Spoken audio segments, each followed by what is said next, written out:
I have a Ford F600, and a few people have asked me to do some videos on this truck. Now, if you don't know, this truck pretty much has the highest towing capacity and the highest payload.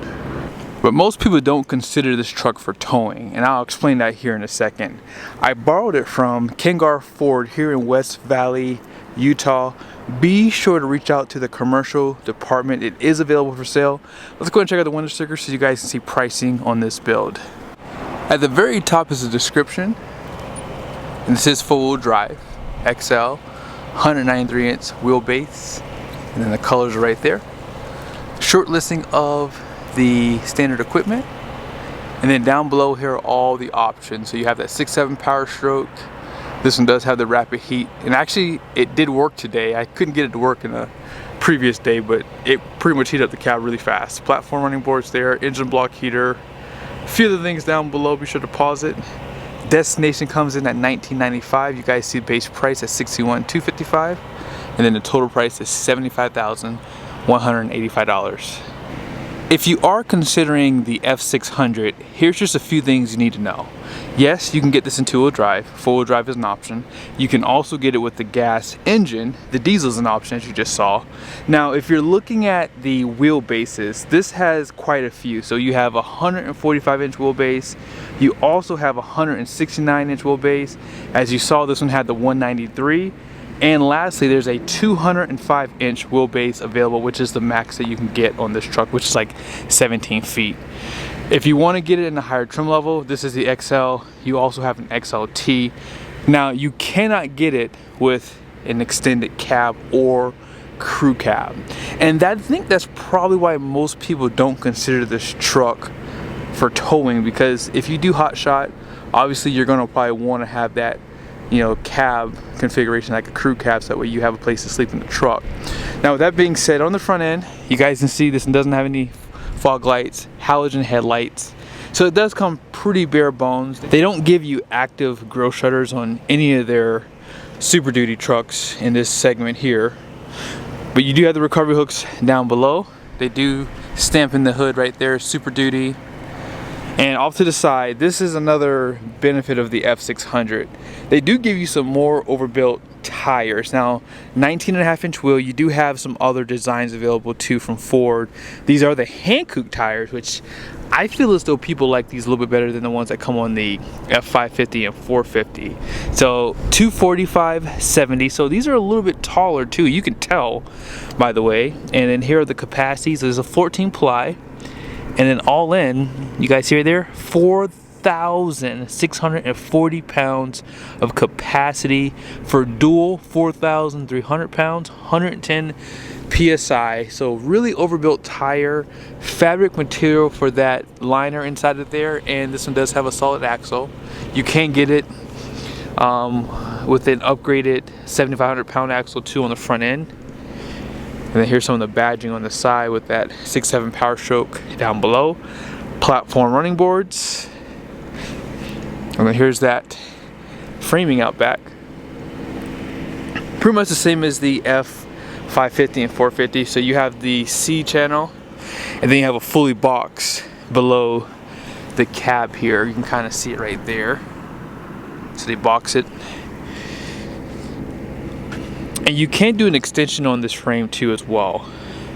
Here's a quick look at the rear suspension. So you still have that overbuilt hardware for the leaf pack. They do give you two overloads. On the F550, they only give you one. And then you have, let's go ahead and count. You have 1, 2, 3, 4, 5, 6, 7, 8, 9, 10 leaves here in the main leaf pack. Bump stops right there. And when you get max tow on the F550, they give you the same ones. 14 bolt rear end. I was kind of hoping to see a 16 bolt, but you know, I guess Ford doesn't offer that. You still have the option to get the 66.5 gallon fuel tank setup, so it'll be a dual fuel tank. That is your DEF tank right there.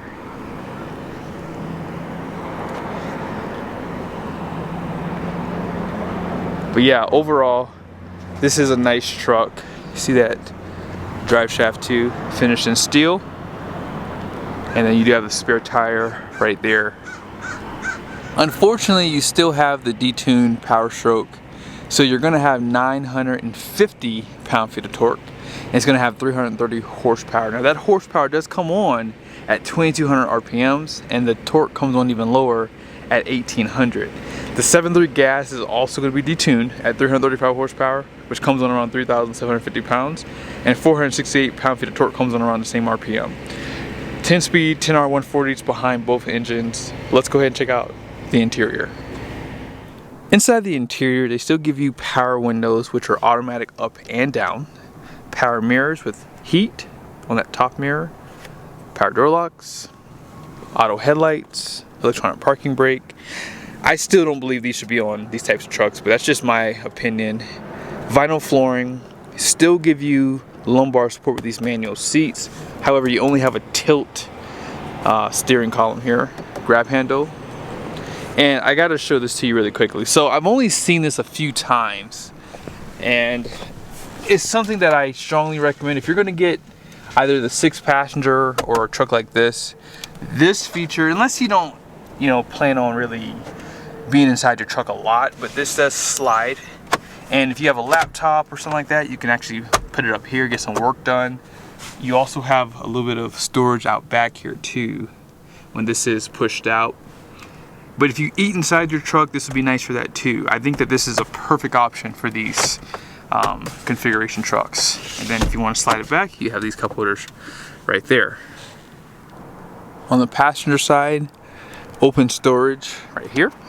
And glove box has a soft open still.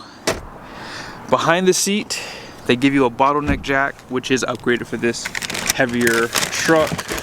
And you have a little bit of storage down there too. Decent storage. You still have your anchors if you need to carry your child with you. I believe they give you 2. Yep, you have one in the middle as well. No defrost, but that is an option on this truck. Let's go ahead and jump back over to the driver's side. They do give you a vanity for the passenger side, but not for the driver. You also have your auxiliary switches at the very top, which are very handy for a truck like this. Place for your sunglasses. They still use LED interior lights. Now if you want to start the truck up, you can probably guess this truck doesn't have push button start. So here's the key, and they give you a screen here and right here. Also, it has backup camera that you can probably add on to your upfit. Right there you can see how it turns blue, so there is that option. Single climate control. They give you 2 USBs, type A, type C, 2 12-volt power outlets too, which are nice. 120-volt power outlet right there. And on this screen here, even though it doesn't have navigation, stuff like that, you still have Apple CarPlay, all that good stuff on this system. On this screen, they give you some great information. One of my favorite things about this screen is they still give you some temperature readouts, which are good for towing. And obviously for your diesel, they give you a few things too, and for your emissions. But that's pretty much it. Now let's go ahead and discuss something in this video. I'm going to show you guys the towing capacity first, and then we'll kind of jump back into the video after that.